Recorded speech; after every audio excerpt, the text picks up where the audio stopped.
नमस्कार सर्वांना पुन्हा एकदा. आपण कोणी कोणास हसू नये या वाक्यातील कोणी या सर्वनामाचा प्रकार आपण पाहत होतो. तर कोणी आहे ना. आता इथं कोणी कोणासाठी वापरलं निश्चित सांगता येत नाही. आपण एक वाक्य घेतलं होतं बघा, है ना, कोणीही यावे टिकली मारून जावे, एक वाक्य आहे ना. त्यामध्ये कोणी आहे ना किंवा कोण ही गर्दी, तर याच्यामध्ये कोण किंवा कोणी कोणासाठी निश्चित वापरलं हे सांगता येत नसतंय. आणि म्हणून तिथं अनिश्चित सर्वनाम, ज्याला आपण सामान्य सर्वनाम म्हणतो, अशा प्रकारचा सर्वनामाचा प्रकार आपलं उत्तर येईल. तसं तर सर्वनाम एकूण 9 आहेत, हे आपण पाहिलं होतं, है ना. सर्वनाम एकूण किती? 9 आहेत. मी, तू, तो, हा, जो, कोण, काय, आपण आणि स्वतः, असे एकूण सर्वनाम किती? 9 सर्वनाम आहेत, हे का नाही. आपल्याला माहिती की सर्वनाम जो असतो तो नामावर अवलंबून असतो, है ना. सर्वनाम कोणावर अवलंबून असतो? नामावर अवलंबून असतो, बरोबर आहे. आणि सर्वनामाला नामाचाच अर्थ प्राप्त झालेला असतो, ते काही स्वतंत्र जात नसते, है ना. मोके दामले यांनी जर आपण बघितलं तर 9 सर्वनाम मराठीमध्ये सांगितलेले आपल्याला पाहायला मिळतात. ठीक आहे. आता पुढे बरेचसे सर्वनामाचे वाक्य तुम्हाला येऊ शकतात. ठीक आहे. मी तुम्हाला एक वाक्य देतो, तुम्ही सांगायचं ते वाक्य कोणत्या प्रकारच्या सर्वनामाचं. आता सर्वनाम आपण एकूण बघितले बघा. पुरुषवाचक सर्वनाम बघितलं, त्यामध्ये प्रथम पुरुषी, द्वितीय पुरुषी बघितलं, तृतीय पुरुषी पाहिलं. त्याच्यानंतर दर्शक सर्वनाम बघितलं आपण, हा, ही, हे, तो, ती, ते. त्याच्यानंतर संबंधित सर्वनाम बघितलं आपण, जो, जी, जे, ज्या, है ना. त्याच्यानंतर आपण प्रश्नार्थक सर्वनाम बघितलं. त्याच्यामध्ये प्रश्न विचारल्याच्या नंतर, है ना, प्रश्नार्थक वाक्यामध्ये जो प्रश्नार्थक शब्द असतो तो सर्वनाम असतो प्रश्नार्थक. अनिश्चित सर्वनाम कोण, कोणी, है ना, काय, या शब्दांचा प्रश्न विचारताना, है ना, प्रश्न विचारण्यासाठी न वापर करता ते जर शब्दात वाक्यामध्ये आले तर त्यांना आपण अनिश्चित सर्वनाम म्हणतो, आताचं वाक्य. आणि आत्मवाचक सर्वनाम, जे कर्त्यानंतर पुन्हा त्याच्यासाठी जे सर्वनाम वापरलेलं असतं, आपण, स्वतः, निज, है ना, हे सर्वनाम आत्मवाचक सर्वनाम आहेत. तर एक वाक्य तुम्ही सांगायचं. ठीक आहे. कोणतं सर्वनाम वापरले त्यात आणि कोणत्या प्रकारचं. मी स्वतः, मी स्वतः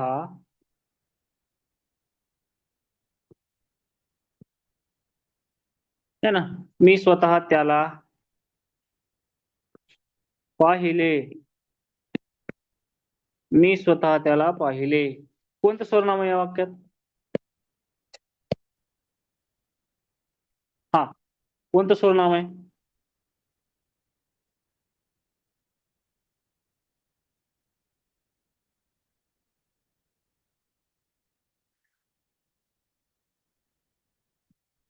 या प्रकारचा जास्त प्रश्न येतो परीक्षेत.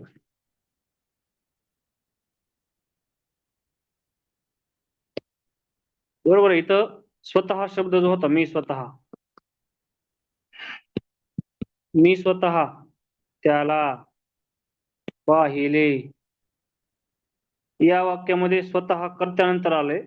आणि ज्यावेळेस आपण, स्वतः, निज या सर्वनामांचा वापर कर्त्यानंतर केला की ते आत्मवाचक सर्वनाम होते. या वाक्यामध्ये स्वतः हे आत्मवाचक सर्वनाम. या वाक्याबद्दल आपण बोलायलो, तर आता जे नवीन आले त्यांनी या प्रश्नाचं उत्तर दिलं असेल कदाचित. नेक्स्ट क्वेश्चन कडे जाऊया.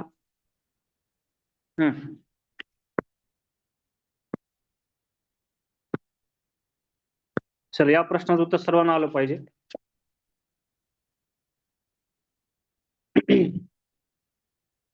आम्ही उद्या सहलीला जाणार आहोत.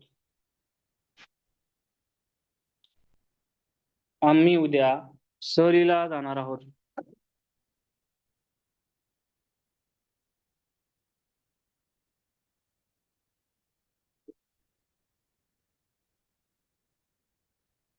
एटी 89 जण आहेत.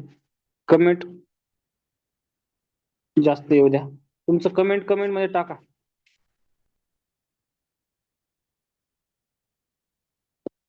आता बघा ना, इथं आत्मवाचक सर्वनाम हे सोडलं तर हे 3 प्रकार जे आहेत ते पुरुषवाचक सर्वनामाचे प्रकार आहेत, बरोबर. मग प्रथम पुरुषवाचक जो सर्वनाम असते ते बोलणारा स्वतःचा उल्लेख करतो. स्वतःच्या नामाऐवजी सर्वनाम जे वापरते ते प्रथम पुरुषवाचक असते. उदाहरणार्थ मी गावाला जाणार आहे, है ना, मी स्वतःसाठी वापरले. आम्ही, है ना, आता जर जास्त जण असताल आम्ही, तर आमच्यासाठी आम्ही वापरू, है ना, मग आम्ही, आणि हेच आपलं उत्तर आहे. आम्ही उद्या, है ना, अनेक वचने, मीच अनेक वचने केले, आम्ही, आणि मग पर्याय क्रमांक एक उत्तर आहे. पण आता आपण ह्याचे पण पर्याय बघू ना, ह्याचे पण उत्तर बघू. द्वितीय पुरुषवाचक सर्वनामामध्ये कोण असते? तू, है ना, समोरच्या व्यक्तीसाठी जे सर्वनाम वापरलेलं असते त्याला द्वितीय पुरुषवाचक सर्वनाम म्हटलं जाते. तू, तुम्ही, है ना, आपण पण वापरता येते. आता मला एक वाक्य तुम्ही करून सांगा बघा, प्रश्न काय विचारतोय मी. द्वितीय पुरुषवाचक सर्वनाम वापरायचं आपण आणि वाक्य तयार करायचं. करा बरं वाक्य. भाऊ किती जण करतात तेव्हा? सेकंड पर्सन, समोरच्या व्यक्तीसाठी आपण वापरायचं. आपण वापरून द्वितीय पुरुष सर्वनाम तयार करा बरं.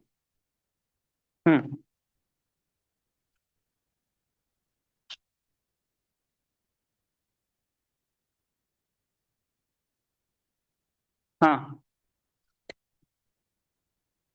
आपण मुंबईला जाऊया म्हणल्यावर ते प्रथम पुरुषी झालं बघा. आपण, है ना, आपण आत या. हा, आपण समोरच्या व्यक्तीला बोलायला माणूस, समोरच्याचं नाव घेता न घेता त्यासाठी आपण वापरलंय. ओके, चलो. आता तृतीय पुरुष सर्वनाम जर आपण बघितलं, ते, त्यांनी, त्यांना, है ना, आपण सुद्धा येते तृतीय पुरुषी मध्ये. गुरुजींनी मुलांना बोलावले, आपण मात्र आलेच नाहीत. आपण गुरुजींसाठी वापरले. ठीक आहे, ओके. आपण द्वितीय पुरुषी, तृतीय पुरुषी आणि प्रथम पुरुषी मध्ये पण येत आहे. ठीक आहे, चल नेक्स्ट क्वेश्चन कडे जाऊया.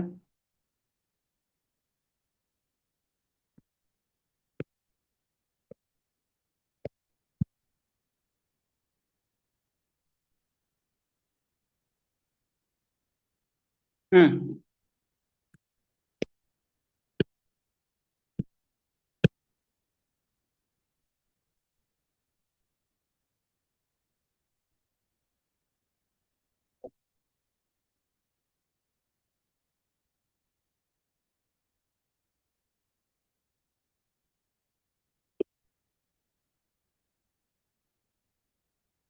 चला, हा हा प्रश्न घ्या.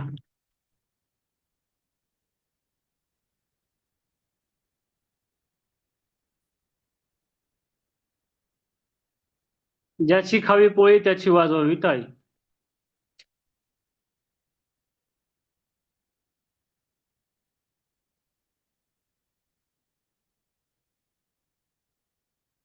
बघा इथं काय आहे, जो जी जे ज्या, है ना, अधोरेखित जा, जो जी जे ज्या, संबंधी सर्वनाम जो जी जे ज्या, हे संबंधित सर्वनाम आहेत. ज्यावेळेस गौण वाक्य आणि त्या ठिकाणी प्रधान वाक्य असतंय. गौण वाक्यामध्ये जे जो जी जे जे असतंय, तर त्यापैकी एक संबंधित सर्वनाम असते, तर ज्या सर्वनाम वापरलेले.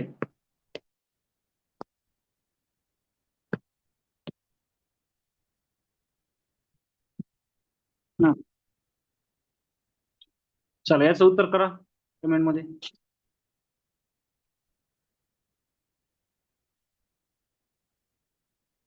तो, ती, ते, त्या. है ना? एक उदाहरण घेऊ आपण तेच.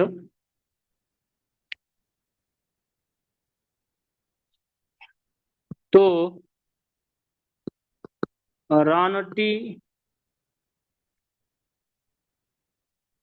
हत्ती आहे, है ना. तो कोणासाठी दर्शवले? हत्तीसाठी. तो हत्ती दर्शवायला ना, तो हत्ती आहे हे दर्शवायले. कसला हत्ती? हत्ती रानटी हत्ती. मग तो दर्शक सर्वनाम झालं. दर्शक. तो ती ते त्या. तो ती ते त्या हा हे ह्या. चलो ओके. चला, पुढचा प्रश्न. हम्म. या प्रश्नाचं उत्तर सांगा.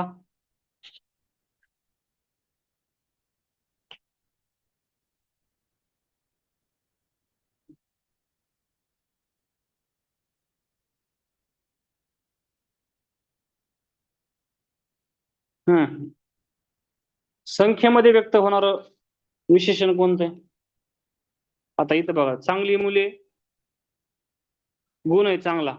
त्याची पिशवी आहे ना, सर्वनामिक विशेषण आहे. काळा कुत्रा गुणविशेषण आहे. इथं अर्धा तास आहे ना, अर्धा तास.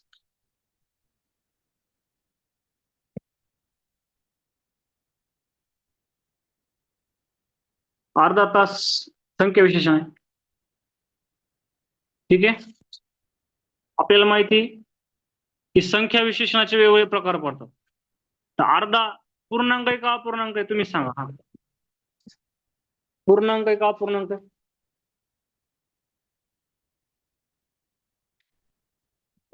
विशेषणाचे 3 प्रकार पडतात.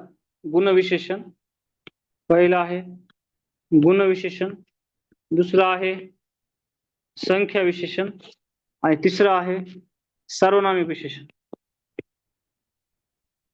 सार्वनामिक विशेषण. तर संख्या विशेषणाचे पुन्हा 3 प्रकार पडतात. बरोबर. संख्या विशेषणाचे मुख्यतः 3 नाही 5 प्रकार पडतात. गणनावाचक है ना, पहिला दुसरा तिसरा. सॉरी, गणनावाचक मध्ये संख्या येते, पूर्णांक अपूर्णांक आणि साकल्यवाचक. तर तिथं गणनावाचक मध्ये पूर्णांक आणि अपूर्णांक. बरोबर आहे. 1 2 3 4 पूर्णांक होतो. बरोबर. आणि जर दुसरा बघितला अपूर्णांक, अर्धा, पाव अपूर्णांक. आणि साकल्यवाचक सर्वच्या सर्व, दोन्ही तिन्ही चारही पाचही. ठीक आहे. संख्या विशेषणामध्ये काय, गणनावाचक मध्ये अपूर्णांक पूर्णांक साकल्य, पुन्हा क्रमवाचक मध्ये पहिला दुसरा तिसरा, आवृत्तीवाचक मध्ये चौपट दुहेरी द्विगुणित दुप्पट तिप्पट. पृथकत्ववाचक संख्या विशेषण आहे तिथे 1 1 5 5 4 4 2 2. आणि अनिश्चित सर्वनामामध्ये सर्व काही थोडे. तर एक वाक्य तुम्ही सांगा, दुय्यक वाक्य संख्या विशेषणाचं उदाहरण सांगायचं तुम्ही. साकल्यवाचक मध्ये सर्वच्या सर्व. आता सार्वनामिक आणि साकल कसं असतंय, साकल्यवाचक मध्ये जेवढे आहेत तेवढे सगळे सगळे. बघा आता मी म्हणलास, आम्ही तिन्ही भावंडे है ना गावाला आलो. आता या वाक्यामध्ये आम्ही तिन्ही भावंडे, तिन्ही किती जण आहेत आम्ही? तिन्ही. तिन्हीच्या तिन्ही है ना, चारी असतो तर चारीच्या चारी, दोन असतो दोन्हीच्या दोन्ही. याला म्हणायचं साकल्यवाचक. याला म्हणायचं साकल्यवाचक संख्या विशेष. ओके. चलो, आता इथं काय अर्धा तास.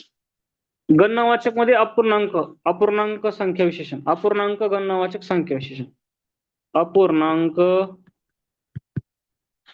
गणनावाचक संख्या विशेषण. ओके. चला, एक वाक्य आणखी एक शेवटचं घेऊ विशेषणामधलं या प्रश्नामध्ये. चला बघा, तुम्ही उत्तर कमेंट मध्ये टाका.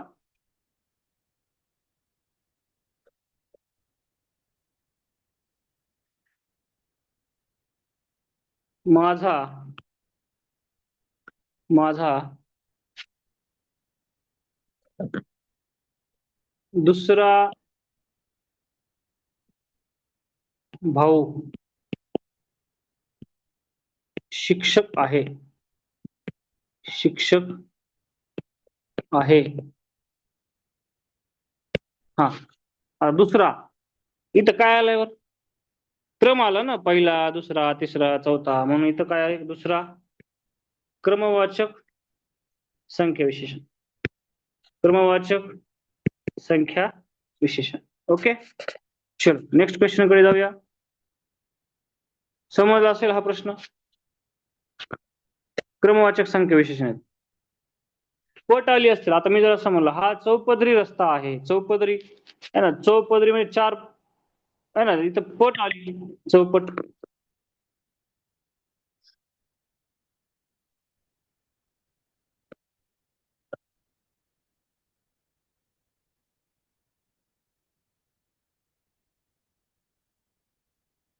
हा, आवृत्ती वाचक येते. पट मध्ये आवृत्ती येते. हा,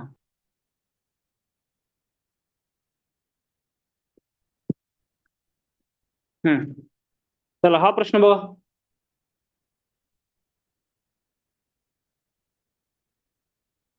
कालच्या लेक्चर मध्ये वर्णमाला नाम याच्यावर प्रॅक्टिस घेतली होती. आता आपण थोडं शब्द जातीकडे आलो. संधी पण घेतली होती काल आपण. संधीचा पण प्रॅक्टिस घेतली होती बरीचशी.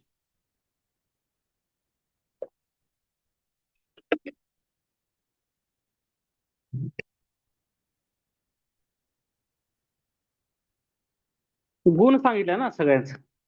कडू कारले, हुशार मुलगा, सुंदर फूल. गुण आहे ना हे. काय अवघड आहे याच्यात? गुणवाचक गुणविशेषण.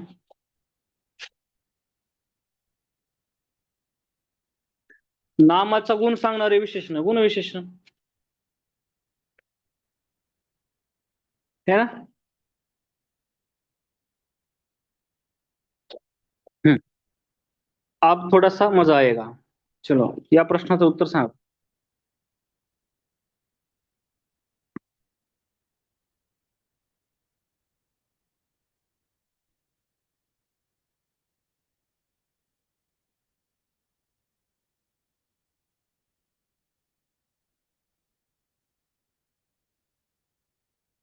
अशा प्रकारचे जे वाक्य असतात. बरं झाला प्रश्न आला हा. वाक्यांचे प्रकार है ना. इथं वाक्य विचारले, क्रियापद नाही विचारलं मित्रांनो. तर आपल्याला एक लक्षात ठेवायचंय की वाक्यांचे जे इतर प्रकार आहेत, ठीक आहे ना, ते आपल्या लक्षात आले पाहिजे. आता इथं स्वार्थी वाक्य असते. पहिलं वाक्य असते स्वार्थी. क्रियापद पण स्वार्थी असते. स्वार्थी वाक्य जे असते त्यामध्ये फक्त काळाचा बोध होतो. आज्ञार्थी वाक्य. आता आज्ञार्थी वाक्य सगळ्यांना माहिती, त्यामध्ये आज्ञा असते आणि आज्ञेचा उल्लेख असतो. ठीक आहे. आणि ना 3 नंबरचा जो प्रकार आहे तो आहे विद्यार्थी वाक्य. आता विद्यार्थी वाक्य जे असते त्या वाक्यामध्ये काय असते ते सांगतो. कर्तव्य, योग्यता, शक्यता, इच्छा है ना. आता इथं पादत्राणे ओळीने ठेवावी, या कामी देवाची कृपा व्हावी है ना. इथं प्रार्थना आज्ञा आहे, म्हणजे दोन्ही इथं आज्ञार्थी वाक्य येतं. त्याने बसमध्ये माझ्यासाठी जागा धरावी, माझ्यासाठी ही भाजी संध्याकाळला ठेव. जर समजा फक्त काळाचा बोध असतं तर हे वाक्य असतं स्वार्थी वाक्य. बरोबर आहे. पण आपल्याला विद्यार्थी म्हटले, मग इथं जागा धरावी ज्यावेळेस क्रियापदाला वा, वी, वे है ना, शक्यता, शक्यता, योग्यता, इच्छा है ना, ज्यावेळेस व्यक्त केली जाते त्यावेळेस क्रियापदाला वा, वी, वे हे प्रत्यय असतात. आणि म्हणून इथं त्याने बसमध्ये माझ्यासाठी जागा धरावी हे वाक्य इच्छा व्यक्त करायला. आणि म्हणजे विद्यार्थी वाक्य पर्याय क्रमांक 3 आहे. विद्यार्थी वाक्य कोण आहे? पर्याय क्रमांक 3. आणि चौथं एक वाक्य असते संकेतार्थी वाक्य. जर तरचा संबंध त्यावेळेस संकेतार्थी वाक्य असते. त्याने माझ्यासाठी बसमध्ये जागा धरावी ही इच्छा आहे ना. धरावी, वा, वी, वे है ना, त्यावेळेस विद्यार्थी क्रियापद असते, विद्यार्थी वाक्य असते. अरे हा सॉरी, इथं इथं वा, वी, वे आलं ना. इथं मी ह्याला आज्ञार्थी वाक्य म्हटलं ना. नाही सॉरी, इथं पर्याय आपला उत्तर बरोबर पर्याय क्रमांक 4 आहे. हे 3 वाक्य विद्यार्थी बरोबर आहे. विद्यार्थी. इथं पण इच्छा आहे, या कामी देवाची कृपा होई, इच्छाच आहे. बरोबर आहे. यस यस यस, बरोबर आहे. पादत्राणे ओळीने ठेवावी है ना. इथं काय म्हणता येईल बरं याला, या वाक्याला? आज्ञार्थी नाही, बरोबर आहे हे वाक्य. ओळीने ठेवावी, इच्छाच व्यक्त केली. बरोबर आहे. 3 वाक्य विद्यार्थी, सॉरी हा. मी वर 2 वाक्याला आज्ञार्थी वाक्य बोललो, मी डायरेक्ट काय केलं, हेच वाक्य वाचलं. बरोबर आहे. आपल्याला पर्याय बरोबर 4 आहे. नसलेलं वाक्य विद्यार्थी वाक्य. ओके, चलो.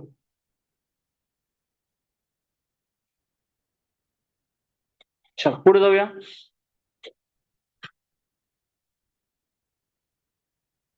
समजलं ना हे वाक्य? काय कन्फ्युजन होऊ देऊ नका. 3 वाक्य, मी पहिले 2 वाक्य अगोदर काय केलं, आज्ञार्थी म्हटलं होतं, पण नाही, हे दोन्ही वाक्य इच्छा व्यक्त करायलेत, हे पण इच्छा व्यक्त करायले, वा वी वे. मी तुम्हाला ट्रिक सांगितली नाही तर आज्ञार्थी बोललो, तसं काही नाहीये. हे 3 वाक्य विद्यार्थी, हे वाक्य विद्यार्थी नाहीये. पर्याय क्रमांक 4 हे उत्तर आहे आपलं. चलो, ओके. चला, हा, आता सांगा बरं.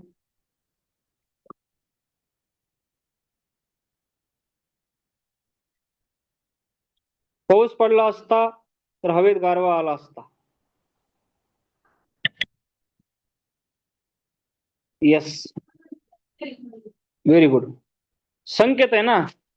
मीच हे वाक्य असं लिहिलं तर, जर जर पाऊस पडला असता तर, म्हणजे जर तर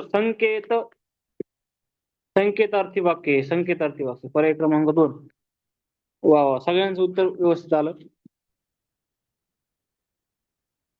चलो, नेक्स्ट क्वेश्चन कडे जाऊया. या प्रश्नाचं काही अडचण आहे. संकेतार्थी वाक्य आहे. आपण आता बोललो होतो की एक स्वार्थी वाक्य असतंय. स्वार्थी वाक्यामध्ये फक्त काळाचा बोध होत असतो. दुसरं असतंय आज्ञार्थी वाक्य. आज्ञार्थी वाक्यामध्ये काय असतंय, आज्ञेचा बोध असतो. तिसरं वाक्य असतंय विद्यार्थी वाक्य. विद्यार्थी वाक्य असते, त्यामध्ये कर्तव्य, योग्यता, शक्यता, इच्छा व्यक्त केलेली असते. आणि चौथं असते संकेतार्थी वाक्य. संकेतार्थी म्हणजे जर तरचा बोध असतो. एका वाक्यात अट, दुसऱ्या वाक्यात परिणाम, याला म्हणायचं संकेतार्थ. ओके, चलो नेक्स्ट क्वेश्चन कडे जाऊया.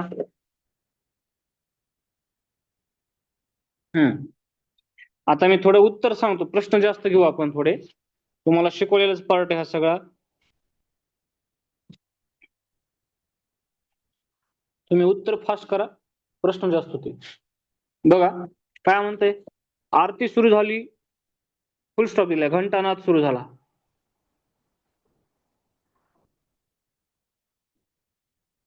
एक वाक्य गौण आहे, एक वाक्य प्रधान आहे. आणि ज्यावेळेस एक वाक्य दुसऱ्या वाक्यावर डिपेंड असते त्यावेळेस मिश्र वाक्य असते. इथं काय, आरती सुरू झाल्यावर घंटानाद सुरू झाला, हे सामान्य म्हणजे केवळ वाक्य. हे केवळ वाक्य. आरती सुरू झाली आणि घंटानाद सुरू झाला, इथं 2 सेपरेट वाक्य आणि जोडले. समुच्चय बोधक ज्यावेळेस असते त्यावेळेस ते संयुक्त वाक्य असते. ठीक आहे, आपल्याला मिश्र विचारले म्हणून आपलं उत्तर 3 बरोबर आहे. जेव्हा आरती सुरू झाली तेव्हा घंटानाद सुरू झाला. जेव्हा आरती सुरू झाली तेव्हा घंटानाद सुरू झाला. ऑप्शन नंबर 3 आपलं उत्तर आहे. ठीक आहे, हे सुद्धा केवळ वाक्यच. आपलं उत्तर कोणतं आहे? Option number 3. जायचं पुढं. समजला का हा प्रश्न? ओके, हा,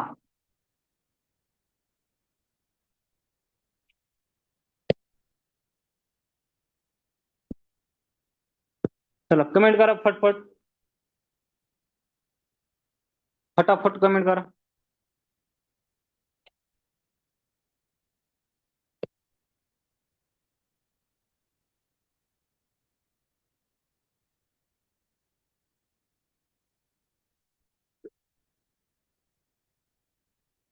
हे जे वाक्य आहे ना, हे वाक्य मिश्र वाक्य. मी बघा, मी तुम्हाला काय म्हणलं होतं, एक वाक्य गौण असतं, एक वाक्य मिश्र, एक वाक्य प्रधान असतं. गौण वाक्य, गौण वाक्य अधिक प्रधान वाक्य, यालाच काय म्हणायचं बरोबर, मिश्र वाक्य. ओके, एक वाक्य दुसऱ्या वाक्यावर डिपेंड असेल तर त्याला मिश्र वाक्य म्हटलं जातं. आता मला सांगा, इतर जे फॉर्मॅट मध्ये वाक्य दिले इथं आपल्याला मिश्र वाक्य बनवायचे, बरोबर. आमचे शरीर सुदृढ व्हावे, है ना, म्हणून आम्ही योगासन करतो. कारण बोधक उभे अन्वय यावे. कारण बोधक, कारण बोधक, बरोबर आहे का? काय कारण आहे आम्ही योगासन करतो? आमचं शरीर सुदृढ व्हावं म्हणून, है ना. कारण बोधक म्हणता येईल का परिणाम बोधक म्हणता येईल? हा, कारण बोधक. आता मी कारण बोधक म्हणलं, बरोबर आहे का? कारण बोधक का इथं परिणाम बोधक म्हणता येईल. जर समजा परिणाम बोधक म्हणलं, जर समजा परिणाम बोधक म्हणलं तर मग तिथं मिश्र वाक्य होईल का रे?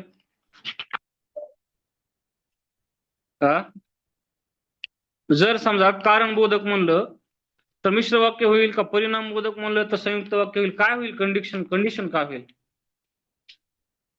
उभे अन्वयी अव्ययानं ज्यावेळेस जोडलेलं असते त्यावेळेस वेगवेगळे उभे अन्वयी अव्यय वापरतो आपण. पण आपण जर परिणाम बोधक म्हणलं तर ते संयुक्त वाक्य होते. आपल्याला मिश्र वाक्य विचारले, जर मिश्र वाक्य असेल तर इथं आपल्याला, है ना, कारण बोधकच म्हणावं लागेल. ठीक आहे. पर्याय क्रमांक 1 उत्तर येत. आमचे शरीर सुदृढ व्हावे म्हणून आम्ही योगासन करतो. Option number 1. नेक्स्ट क्वेश्चन कडे जाऊया. आता मी एक्सप्लेनेशन जास्त देणार नाही, प्रश्न कमी होईल तर आपण फास्ट जाऊ प्रश्नाकडे. उत्तर कमेंट करा तुमचे, मग अनालिसिस करा तुम्ही. हा, आज पाऊस येईल बहुतेक या वाक्यातून कोणता अर्थ सूचित होतो?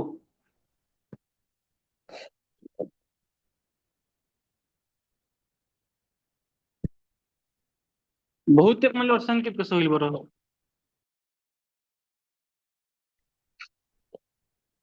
इच्छा, इच्छा व्यक्त केली का? अंदाज व्यक्त केलाय का?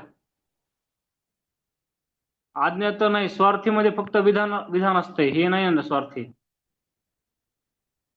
आज्ञार्थ पण आहे, संकेत पण नाही, विद्यार्थी येतो.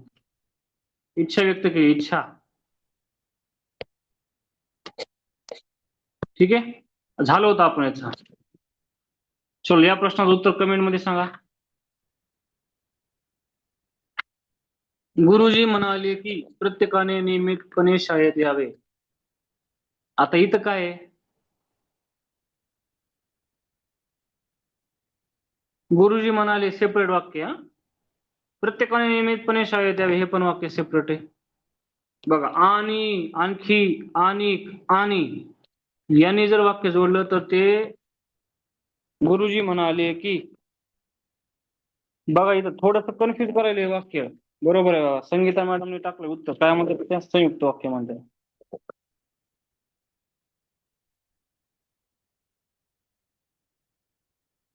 गुरुजी म्हणाले की. मिश्र येईल का संयुक्त येईल? मिश्र येईल का संयुक्त येईल?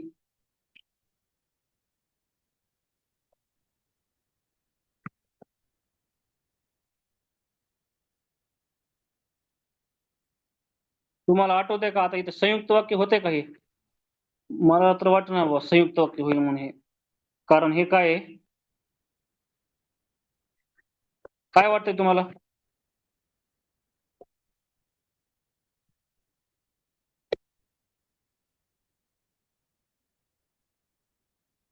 मागील वाक्याचा खुलासा, मागील शब्दाचा खुलासा पुढील वाक्यात दिला की तिथे स्वरूप बोधक उभयान्वयी अव्यय वापरला जाते. आणि स्वरूप बोधक उभयान्वयी, आता मी डिटेल सांगायलो, हा प्रश्न थोडा कंजेस्टेड आहे.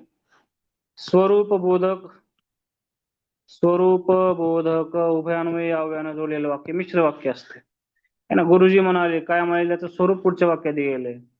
प्रत्येकाने नियमित शाळेत यावे. संयुक्त वाक्य नाही होणार, हे मिश्र वाक्य होईल. ठीक आहे.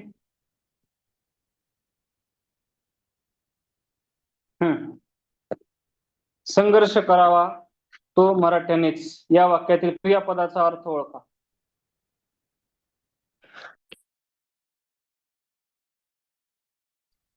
या वाक्यामध्ये कसं केलं बघा, इथं क्रियापदाचे अर्थ. आता मगाशी आपण वाक्यांचे प्रकार बघितले, विद्यार्थी वाक्य, स्वार्थी वाक्य, आज्ञार्थी वाक्य.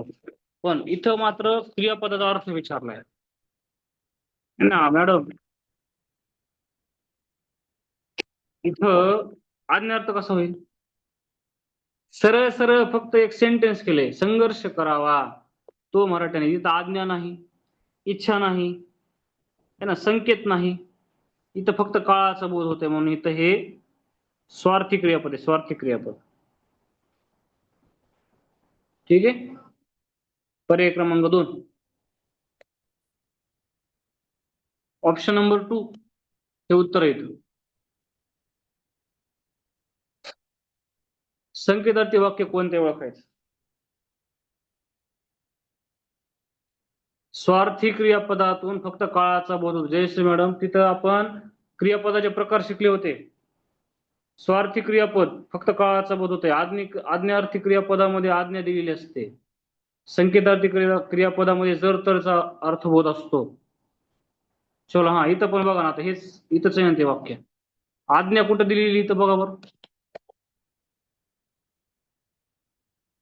प्रकार बदलला इथे ह्या वाक्यामध्ये. आज्ञा कुठे? आज्ञा प्रयत्न केले तर यश मिळेल. आज्ञा नाही, संकेत विचारलाय आपल्याला, सॉरी. संकेत जर तर मगाच आज्ञा, आता संकेत. जर प्रयत्न केले तर यश मिळेल. बरोबर आहे, ऑप्शन नंबर 3. ओके ओके, बरोबर आहे, ऑप्शन नंबर 3 बरोबर आहे. हा, चलो नेक्स्ट क्वेश्चन कडे जाऊया. सोपा प्रश्न आहे हा. बरं ठीक आहे, आधीचं वाक्य नाही समजलं बघा. हे वाक्य काय आहे? संघर्ष करावा तो मराठ्यानेच. इथं फक्त काळाचा बोध व्हायला, इथं तुम्हाला इच्छा व्यक्त केली का, संकेत आहे का, आज्ञा आहे का, इथं तिन्ही फॉर्मॅट मध्ये बसत नाही वाक्य.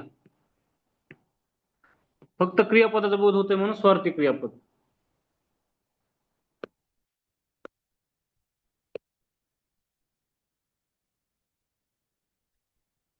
हा, अमुक झाले तर अमुक होईल असे विधान करायचे असल्यास कोणत्या अर्थाच्या क्रियापदाची योजना करावी? आता अमुक झाले तर अमुक होईल, कसं करायचं वाक्य?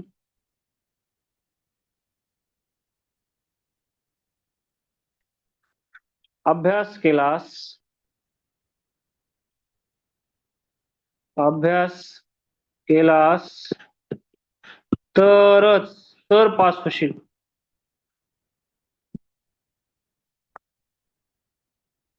है ना, जर अभ्यास केलास, है का, अमुक अभ्यास केलास तर, है ना, अमुक अमुक होईल, अमुक अमुक झाले तर, ते संकेतार्थ असेल ना, अट असते संकेतार्थामध्ये. ऑप्शन नंबर 4, जर अभ्यास केलास तर पास होशील. ओके, चलो. हम्म,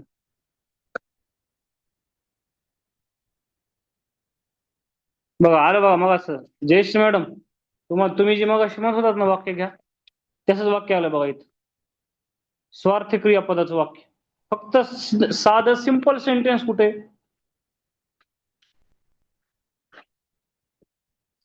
बघा, इथं इच्छा व्यक्त केली म्हणून इथं होणार नाही स्वार्थी क्रियापद. तू शांत बस, आज्ञा दिली, होणार नाही स्वार्थी क्रियापद. तू शांत बसला तर सांगेल संकेत आहे, स्वार्थ नाही. फक्त काळाचा बोध होत आहे म्हणजे फक्त पर्याय क्रमांक 2 मध्ये. बरोबर, म्हणून आपलं उत्तर आहे ऑप्शन नंबर 2. ओके, काय डाऊट? चला पुढे जाऊया. ओके, हे वाक्य बघा. आता विद्यार्थी क्रियापदामध्ये काय काय असते परत एकदा बघा. विनंती, शक्यता, इच्छा, तर्क, कर्तव्य, योग्यता, धातूला वाविवे, वाविवे, क्रियापदाच्या शेवटी वा, वी, वे हे धातू असतात. व्हेरी गुड, सगळ्यांचं उत्तर येईल. मुलांनी खरे बोलावे, है ना, हे काय आहे विद्यार्थ्यामध्ये ना, कर्तव्य म्हणून आपण, मुलांचं कर्तव्य असते खरं बोलणं. कर्तव्य सुद्धा विद्यार्थ्यामध्ये असते. ओके, चलो नेक्स्ट क्वेश्चन कडे जाऊया. अरे वा, आता थोडासा हटके वेगळा प्रश्न आला.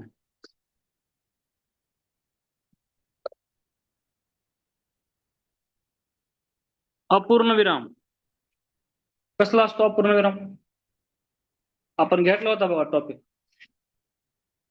अपूर्ण विराम, अपूर्ण विराम असतो हे असे डॉट असतात.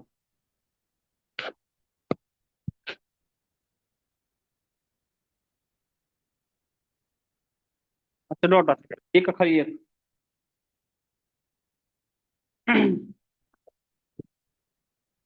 दोन छोटी वाक्य उभ्या अव्ययानं जोडल्यास हे विरामचिन्ह नसतात वापरत.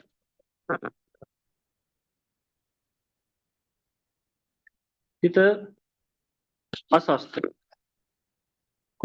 वरी फुल स्टॉप पण खाली अपूर्णांक असतो.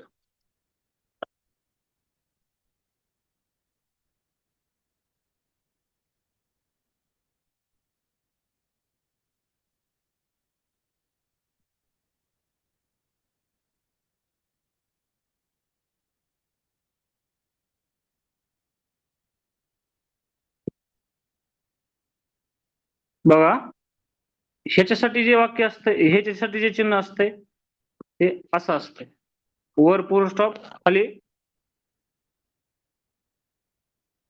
पण इथं मात्र वाक्याच्या शेवटी तपशील द्यायचा असेल तर अपूर्ण विराम वापरला जातो. Option number 3. बघा, वाक्य घेतो आपण.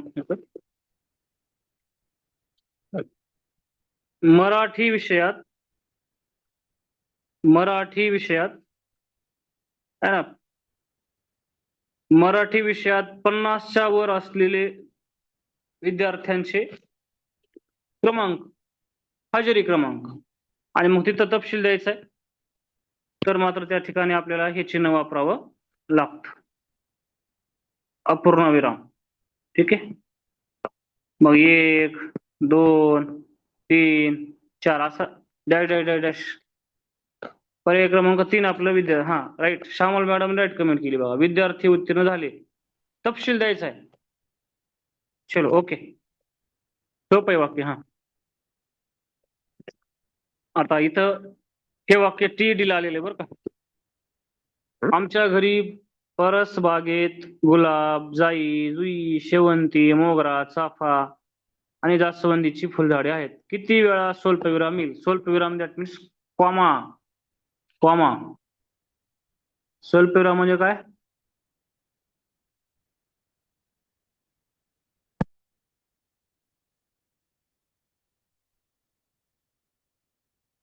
स्वल्पविराम म्हणजे काय? कॉमा. बघा, कुठं कुठे कुठं कुठं येते? गुलाब कॉमा, जाई कॉमा, जुई कॉमा, शेवंती कॉमा, है ना, मोगरा कॉमा. 5 वेळा येते, 5 वेळा. Option number 1.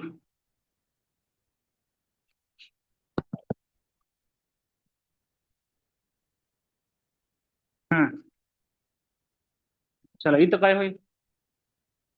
किती फसव्या वाटा आहेत या वाक्याच्या शेवटी कोणते विरामचिन्ह येईल?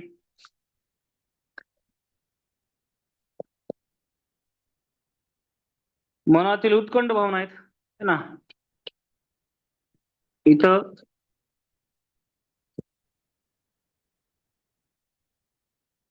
आपल्याला उद्गार चिन्ह काढावं लागेल. उद्गार चिन्ह.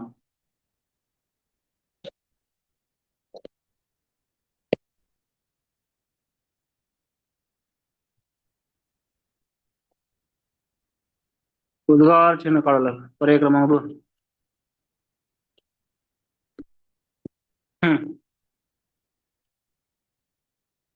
ओके, इथं काय येईल?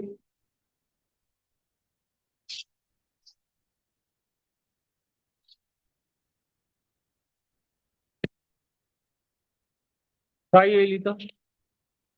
आजोबा म्हणाले, अगं या मोबाईलचं काही खरं नाही, त्यापेक्षा पत्र लिही बाईंना. किती विरामचिन्हे आहेत या वाक्यात? बघा, स्वल्पविराम 1, पुन्हा स्वल्पविराम 2, पुन्हा स्वल्पविराम 3, 1 2 3, हे 3, फुल स्टॉप, पूर्णविराम 4 आणि दुहेरी अवतरण चिन्ह 5. पर्याय क्रमांक 1 येता येतं. बरोबर आहे ना? 5 विरामचिन्ह वापरले. बरोबर आहे. चल, सगळ्यांचं बरोबर. असा एक प्रश्न 1001% असते परीक्षेत.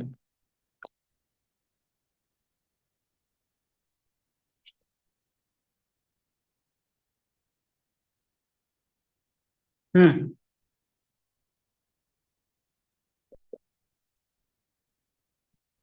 ताई म्हणाली, आता ताई जे काही म्हणालेली असती ते दुहेरी अवतरण चिन्हामध्ये त्याला घ्यावं लागतंय आणि इथं दुहेरी अवतरण चिन्ह घ्यावं लागतं. दुहेरी अवतरण चिन्ह, डबल इन्व्हर्टेड कॉमा.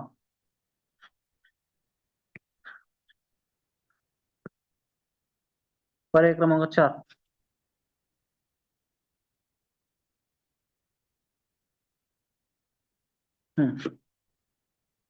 ठीक आहे.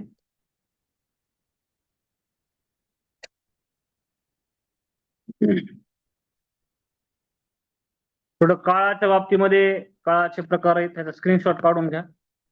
रीती वर्तमान काळामध्ये काय असतंय, रीती भूतकाळामध्ये काय असतं, रीती भविष्य काळामध्ये काय असतंय, हे आपण घेतलं होतं.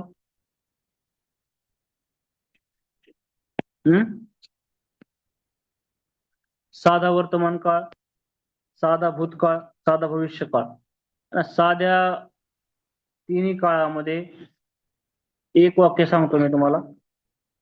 आता ज्याला मी बॉक्स केलाय त्यात पहिलं वाक्य, दुसरं वाक्य, तिसरं वाक्य, साधा वर्तमान काळ, साधा भूतकाळ, साधा भविष्य काळ. बघा, ती गाणे गाते कोणता काळ आहे? साधा वर्तमान काळ. ओके. वर्तमान काळातली सवय, वैश्विक सत्य साध्या वर्तमान काळात असते. साध्या भूतकाळात घडलेली क्रिया सांगायची असते. बरोबर. साधा भूतकाळ काय वाक्य सांगता येईल? भारताने सामना जिंकला. साधा भूतकाळ. आता साधा भविष्य काळ सांगा बरं. मी गावाला जाईल. साधा भविष्य काळ, मी गावाला जाईल. साधा भविष्य काळ. ठीक आहे. आता तुम्ही सांगायचं साधा वर्तमान काळ, साधा भूतकाळ आणि साधा भविष्य काळ. हा, सॉरी, साधा वर्तमान काळ, साधा भूतकाळ नाही, चालू वर्तमान काळ, चालू भूतकाळ, चालू भविष्य काळ. याला चालू पण म्हणतात. हा, वर्तमानातली क्रिया चालू आहे, चालू वर्तमान काळ. भूतकाळ, अपूर्ण भूतकाळ म्हणजे चालू भूतकाळ, भूतकाळात क्रिया चालू होती. प्रज्ञा मॅडम, त्याला अर्धा घंटा लागतंय सगळ्या काळामध्ये एक वाक्य घ्यायला. हा, आता वेळ झालाय आपला, मी शॉर्टकट मध्ये सांगायलोय. चलो, अपूर्ण भविष्यकाळ, भविष्यात एखादी क्रिया चालू असेल. बघा, मी गाणे गात आहे, अपूर्ण वर्तमान काळ. मी गाणे गात होतो, चालू होती गाणं गायची क्रिया, अपूर्ण भूतकाळ. मी गाणे गात असेल, अपूर्ण भविष्यकाळ. ठीक आहे. त्याच्यानंतर पूर्ण वर्तमान काळ, पूर्ण भूतकाळ, पूर्ण भविष्यकाळ. बघा, पूर्ण भूतकाळ, सॉरी, पूर्ण वर्तमान काळाचं काय वाक्य होईल? आता मी सर्वनाम शिकविले आहे आणि आताच क्रिया पूर्ण झाली वर्तमान काळात. मी प्रयोग शिकविला होता, पूर्ण भूतकाळ.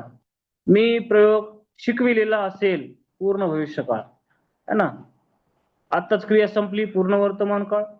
है ना? कधीतरी क्रिया पूर्ण झाली होती, पूर्ण भूतकाळ. भविष्यात क्रिया पूर्ण होईल, पूर्ण भविष्यकाळ. आता इथं मात्र रीती वर्तमान काळामध्ये, रीती भूतकाळामध्ये, रीती भविष्य काळामध्ये थोडस अंडरस्टँडिंगचा पार्ट आहे. रीती वर्तमान काळामध्ये आता सध्या जी वारंवार घटनेची पुनरावृत्ती होईल तिथं रीती वर्तमान काळ वापरावा लागतो.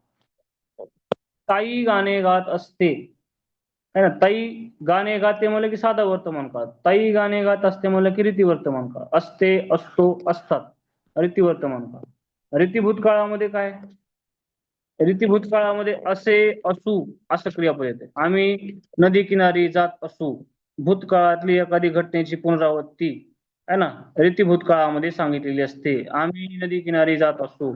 रीती भविष्य काळामध्ये जाईल हे क्रियापद असते, जाईल. आम्ही गाणे गात जाईल, आहे ना, भविष्यात क्रियेची घटनेची पुनरावृत्ती सांगण्यासाठी रीती भविष्य काळ वापरला जातो. ओके. उद्याच म्हणजे नेक्स्ट सेशन मध्ये आपण काळ, काळाचे आलेले परीक्षेतले वाक्य जास्त घेऊ आणि नेक्स्ट सेशन मध्ये पुन्हा पुन्हा एकदा भरपूर सराव घेऊ. आज पहिलं सेशन तुमचं